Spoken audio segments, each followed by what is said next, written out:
It's 6:30. Good morning. I'm Ian Crouch with Hunter News. Police believe a gang of professional thieves is behind a string of ATM raids across the Hunter. At least 4 machines have been targeted at Thornton, Kantara and East Maitland in the past 9 days, with the gang netting more than $250,000. The Herald reports the thieves appear to be spending hours planning the thefts before silently breaking into the ATMs, sometimes under the noses of unsuspecting security guards. The federal government's plan to deregulate university fees is being met with calls for redress in the Hunter. Residents are joining in a nationwide fight against the reforms, with the opposition encouraging people to support their campaign. Hunter MP Joel Fitzgibbon says the changes are short-sighted and unfair and will put a degree beyond the reach of many young people in the region. Well, the Labor Party is determined to block these unfair changes to university funding. They will mean higher debts for students and they will mean struggling regional university campuses. These changes fall disproportionately on regional universities. The future is not looking too good for 2 small Hunter schools as they fight for survival. Documents reveal the state government was looking at potential cost savings by closing Wallumbye and Martins Creek public schools, while at the same time telling parents it was only focused on educational outcomes. The Greens say it shows the government never had any intention of keeping the schools open. Hunter tourism businesses are being urged to apply for funding under the Regional Visitor Economy Fund before applications close in a week's time. The fund is a prime opportunity to strengthen local tourism services, as well as promoting the range of popular destinations across the state to prospective domestic and international visitors.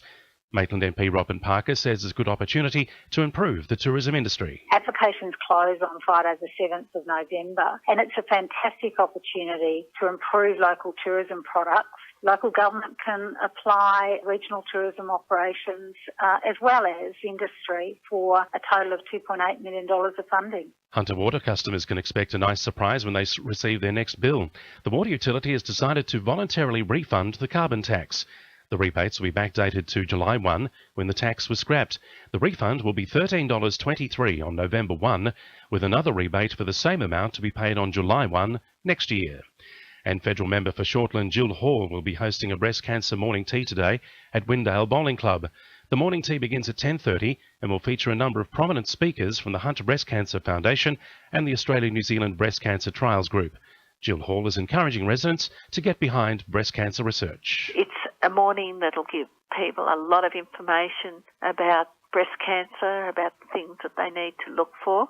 It will be a morning where people can get behind research into breast cancer, and it will be a morning where people can show their support for those people working in our region. Now with sport, Belinda Dalasaris. Newcastle Knights rookie Sione Matautia insists he's relishing the chance to strut his stuff ahead of his history-making Kangaroos debut against England in Sunday's must-win Four Nations battle. The 18-year-old says while he's humbled to pass the likes of former Test greats Brad Fittler and Israel Folau as the youngest player selected for Australia, he's only concentrating on bringing his A-game.